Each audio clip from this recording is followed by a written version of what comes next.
മുമ്പിൽ കൂടിയിരിക്കുന്ന ഫിഷറീസ് കോളേജിലെ വിദ്യാർത്ഥികൾ പനങ്ങാട് ഗ്രാമത്തിലുള്ള പ്രിയപ്പെട്ട സഹോദരങ്ങളെ, ആദ്യമായിട്ട് ഈ ഫിഷറീസ് കോളേജിനെ കുറിച്ച് ഒരു വാക്ക് പറഞ്ഞോട്ടെ. ഞാൻ BSc സുവോളജി എടുത്ത് പഠിച്ച ആളാണ്. സെക്കൻഡ് ക്ലാസ്സേ ഉണ്ടായിരുന്നു അന്നത്തെ കാലത്ത്. ഫിഷറീസ് MSc എടുക്കാൻ വേണ്ടി ഞാൻ ഈ കോളേജിൽ കയറി ഇറങ്ങി നടന്ന ആപ്ലിക്കേഷൻ കൊടുത്ത് എനിക്ക് കിട്ടിയില്ല. അതൊന്നും കിട്ടാവുന്നുണ്ടായി. സിനിമാ താരമായത് മനസ്സിലായല്ലോ. എനിക്ക് ഈ കോളേജുമായിട്ട് വലിയൊരു ബന്ധമുണ്ട്. അന്നത്തെ കാലത്ത് ഞാൻ 1970-കളിൽ ഇവിടെ കയറി ഇറങ്ങി നടന്നു. അപ്പം അവിടെ പഠിപ്പിക്കുന്ന പ്രിയപ്പെട്ട പ്രൊഫസർ സാറിനെ കണ്ടപ്പോൾ എനിക്ക് സന്തോഷമായി. പഠിച്ചില്ലെങ്കിലും സാറിനോടൊപ്പം ഇരിക്കാൻ ഇന്ന ഒരു ഭാഗ്യം കിട്ടിയല്ലോ. അതിനോടൊപ്പം നിങ്ങളും എല്ലാവരും നല്ല മിടുക്കരായിട്ട് തന്നെ വരണമെന്ന് ഞാൻ പ്രാർത്ഥിക്കുന്നു, ആഗ്രഹിക്കുന്നു.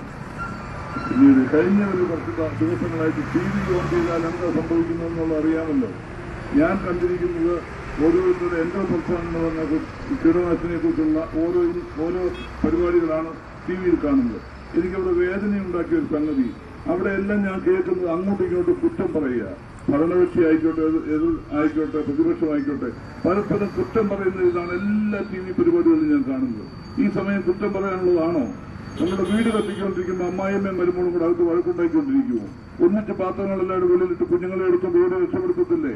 അങ്ങനെ നിൽക്കേണ്ട ഒരു സാഹചര്യമായത്. പക്ഷെ ഒരു പരിപാടി പോലും ഞാനൊരു ഒന്നിച്ച് കൂട്ടായ്മയിൽ പറയുന്നത് ഞാൻ കണ്ടില്ല.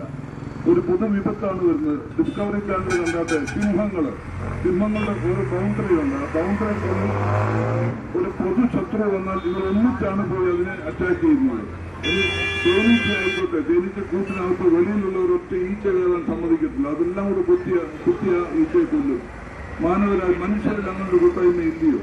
ഇപ്പൊ ഇന്നലത്തെ TV-യിൽ കണ്ടത്, അവിടെ ജനീവയിലെ മീറ്റിംഗില് ഇന്ത്യ മാത്രം ഒറ്റപ്പെട്ടു എന്ന് കണ്ടു. അത് വായിച്ചപ്പോൾ ഭയങ്കര വേദന തോന്നിപ്പോയി. ചൈനയും ജപ്പാനും എൻഡോസൾഫാൻ നിരോധിച്ചു. ലോകത്തിലെ രാഷ്ട്രങ്ങൾ മൊത്തം നിരോധിച്ചപ്പോൾ ഇന്ത്യ മാത്രം ഒറ്റയ്ക്ക് പിടിച്ചുകൊണ്ട് നിർത്തി. അതെന്താണെന്ന് മനസ്സിലാക്കുന്നില്ല. ഇത് ഞാൻ പറയുന്നത് രാഷ്ട്രീയമോ പൊളിറ്റിക്സോ ഒന്നുമില്ല. എനിക്ക് അങ്ങനെയുള്ളൊരു കലാകാരനല്ല. എന്നിലതൊന്നുമില്ല. മനുഷ്യർ നന്നായിട്ട് ജീവിക്കണം. നമ്മുടെ കുഞ്ഞുങ്ങളൊക്കെ ചത്തുപോകുന്നതെന്ന് മിനിഞ്ഞാന്നൊരു സ്ത്രീ മരിച്ചു. 60 വയസ്സുള്ള ഒരു സ്ത്രീ എൻഡോസൾഫാൻ മൂലമുണ്ടായ വിപത്തിൽ നിന്ന് ക്യാൻസറായി. മനോരമയിൽ എല്ലാ പേപ്പറിലും ഉണ്ടായിരുന്നു. ആരും ഉത്തരവാദിത്വം ഏറ്റെടുക്കാൻ ആരെങ്കിലും ഉണ്ടോ? ആ എൻഡോസൾഫാൻ മൂലം മാത്രമാണ് ആ സഹോദരി നമ്മളെ വേർപെട്ടു പോയത്. ഈ അടുത്തിടയ്ക്ക് ഞാൻ അറിഞ്ഞു, നമ്മളുടെ ഈവൻ പറങ്ങണ്ടിപ്പരിപ്പ് ഫാക്ടറിയിൽ അടിച്ചു പൊട്ടിച്ച് വെളിയിൽ വെക്കുമ്പോൾ ആദ്യം അവരടിക്കുന്നത് എൻഡോസൾഫാന്. എന്തിനാണെന്നറിയുമോ? അല്ലെങ്കിൽ അത് കീഴ്ത്തുമീഴ്ത്ത് നശിപ്പിക്കുന്ന കീടങ്ങളെ കൊല്ലാൻ വേണ്ടിയാണ് ഈ എൻഡോസൾഫാൻ അടിക്കുന്നത്. നമ്മൾ കഴിക്കുന്ന പറങ്ങണ്ടിപ്പരിപ്പിനകത്ത് പോലും എൻഡോസൾഫാന്റെ ഒരു അംശം, അത് കോൺസെൻട്രേഷൻ കുറച്ചാണ് അവരടിക്കുന്നത്. എങ്കിൽ പോലും എല്ലാത്തിനകത്തും ഇങ്ങനെയുള്ള കീടനാശിനി അടിച്ചിട്ടൊക്കെയാണ് നമ്മൾ ആഹാരം വരെ കഴിക്കുന്നത്. മേളിൽ സ്പ്രേ ചെയ്യുമ്പോൾ വെള്ളത്തിൽ പോയി വീണാൽ ആ ഏരിയയിൽ കുടിയുള്ള മൊത്തം എൻഡോസൾഫാൻ അംശം അതിനകത്തുണ്ടാവും. എവിടെയാണ് നമ്മൾ നന്നായിട്ട് നമ്മുടെ കേരളത്തിൽ വേണ്ടി ജീവിക്കാൻ കഴിയുക? കേരളത്തിന്റെ അങ്ങേയറ്റത്തുള്ള കാസർഗോഡ് ഏരിയയിലാണ് ഏറ്റവും കൂടുതൽ നാശം വിധിച്ചിരിക്കുന്നത്. എന്തുകൊണ്ട് ഒന്നിച്ചപ്പോൾ പോരാടിയേ പറ്റുകയുള്ളൂ. അങ്ങനെയുള്ള അവസരത്തിലാണ് പനങ്ങാട്ടുള്ള ചെറുപ്പക്കാരനോട് കൂടി ഒരു സംഘടന ഉണ്ടാക്കി തണൽ എന്ന് പറഞ്ഞ് അങ്ങനെ ഫോൺ ചെയ്തിട്ട് ഇതിനെതിരെ പോരാടാനുള്ള തീരുമാനം എടുത്തിരിക്കുന്നു. അത് കേട്ടപ്പോൾ ഒരു സന്തോഷമായി. നമുക്ക് ജാതിയോ മതമോ രാഷ്ട്രീയമോ ഒന്നും ആവശ്യമില്ല. നന്മയ്ക്ക് വേണ്ടി പോരാടും. നമ്മുടെ ചെറുപ്പക്കാരൻ അറിഞ്ഞിറങ്ങേണ്ടത് നീതിയും ന്യായവും സത്യത്തിനു വേണ്ടി പോരാടും. അധർമ്മത്തിനും അസത്യത്തിനും കൂട്ടു നിൽക്കരുത്. കൃത്യതകൾക്ക് കൂട്ടു നിൽക്കരുത്. അത് രാഷ്ട്രീയം നമുക്ക് പ്രശ്നമല്ല. നമുക്ക് പാർട്ടിയോ ഒന്നുമില്ല. എല്ലാ പാർട്ടിയും മതവും നന്മയ്ക്ക് വേണ്ടി ഉണ്ടാക്കിയിരിക്കുന്നതാണ്. ഇവിടെ പൊതുനാശം വന്നുകൊണ്ടിരിക്കുമ്പോൾ നമ്മൾ രാഷ്ട്രീയ മതം പറഞ്ഞിരുന്നിട്ട് വല്ല കാര്യമുണ്ടോ? അതിനെതിരെ പോരാടണം. ആ വൃത്തികെട്ട വിഷം നമ്മുടെ നാട്ടിൽ കടരാൻ പാടില്ല. ആ തീരുമാനമെടുക്കേണ്ടത് സമയം അതിക്രമിച്ചിരിക്കുകയാണ്. അതുകൊണ്ട് ദയവായിട്ട് എല്ലാവരും ഒത്തൊരുമിച്ച് തണലെന്ന പ്രസ്ഥാനത്തിനോടൊപ്പം നിന്നുകൊണ്ട് അതിശക്തമായി പോരാടണമെന്നുള്ള കാര്യം എനിക്ക് വലിയ സന്തോഷമുള്ള കാര്യമാണ്. ഇത് തുടക്കം കുറിക്കുകയാണ് ഇന്ന്. ഇത് എറണാകുളത്ത് എല്ലായിടത്തും ഇങ്ങനെയുള്ള മീറ്റിങ്ങുകൾ കൂടണം. കഴിഞ്ഞ കുറച്ച് മാസങ്ങളായിട്ട് നമ്മുടെ പുകയില വിൽപ്പനത്തിന് വേണ്ടി ഞാനും ഒപ്പം പോരാടിക്കൊണ്ടിരിക്കുകയാണ്. നമ്മുടെ കുഞ്ഞുങ്ങൾക്ക് സുഹൃത്തുക്കളെയൊക്കെ നോക്കിക്കഴിഞ്ഞു. ഒട്ടനവധി കുട്ടികൾക്ക് ആരും സുഹൃത്ത് വലിക്കുന്നില്ല. പണ്ട് ഒരു പാക്കറ്റ് പാൻ പരാഗ കിട്ടുമായിരുന്നു. അത് വായുമായിട്ട് ചവച്ചു കഴിഞ്ഞാൽ നമ്മുടെ ഇവിടെയാണ് ക്യാൻസർ വരുന്നത്.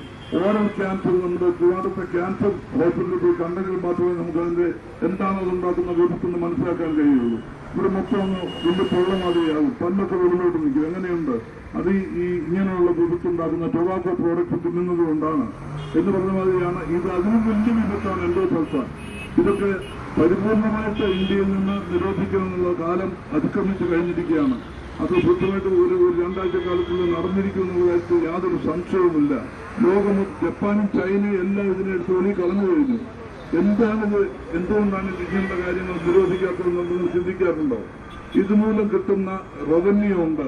ഞാൻ ചിലപ്പോൾ ചിന്തിക്കും, ഈ സിഗരറ്റ് പാക്കറ്റിൽ എഴുതിയിട്ടുണ്ട് ഇത് ആരോഗ്യത്തിന് ഹാനികരമാണ് എന്ന് പറഞ്ഞാൽ ഇവിടെ ചിന്തിക്കാത്ത റോഡിലെ പൊതു സ്ഥലങ്ങളിൽ സിഗരറ്റ് വലിക്കാൻ പാടില്ല. എന്റെ ചോദ്യം മനസ്സാക്ഷി എന്നോട് ചോദിക്കും, എന്തുകൊണ്ട് ഈ സിഗരറ്റിന്റെ പ്രൊഡക്ഷൻ നിർത്തിക്കൂടാ? നിർത്തത്തില്ല. എന്താ കാരണം ചിന്തിക്കുന്നുണ്ടോ? കോടിക്കണക്കിന് രൂപയാണ് റവന്യൂ എന്ന് പറയും ഗവൺമെന്റിന് കിട്ടുന്നത്. സിഗരറ്റ് പാക്കറ്റുകൾ വിൽക്കുന്ന വെൽസ് എന്ന് പറയുന്ന ITCയുടെ കമ്പനിയാണ്. അത് നിരോധിച്ചു കഴിഞ്ഞാൽ കോടികൾ ഇന്ത്യൻ ഗവൺമെന്റിന് കിട്ടത്തില്ല. ITC കമ്പനി ഒരു മാസം കൊടുക്കുന്ന ടാക്സ് എത്രമാത്രം? അവരാണ് സിഗരറ്റൊക്കെ ITC എന്ന് പറയുന്ന കമ്പനിയാണ് ഉണ്ടാക്കുന്നത്. ഇന്ത്യൻ ടൊബാക്കോ കമ്പനി എന്നതിന്റെ പേര് ITC. അവർക്ക് ബിസ്ക്കറ്റ് പലതും ഉണ്ടാക്കുന്നുണ്ട്. എങ്കിൽ എന്തുകൊണ്ടാണ് നിരോധിക്കാത്തതിന്റെ കാരണം? അപ്പോൾ രാഷ്ട്രീയമാവും, എല്ലാവരും എന്ന പിന്നോട്ടാവും. റോഡ് വീതി കൂട്ടാൻ സമ്മതിക്കാത്തത് 4 ബാറും അങ്ങനെയുള്ള കടകൾ എടുക്കേണ്ടി വരും. അതെടുക്കാൻ പണക്കാരായ അവർ സമ്മതിക്കത്തില്ല.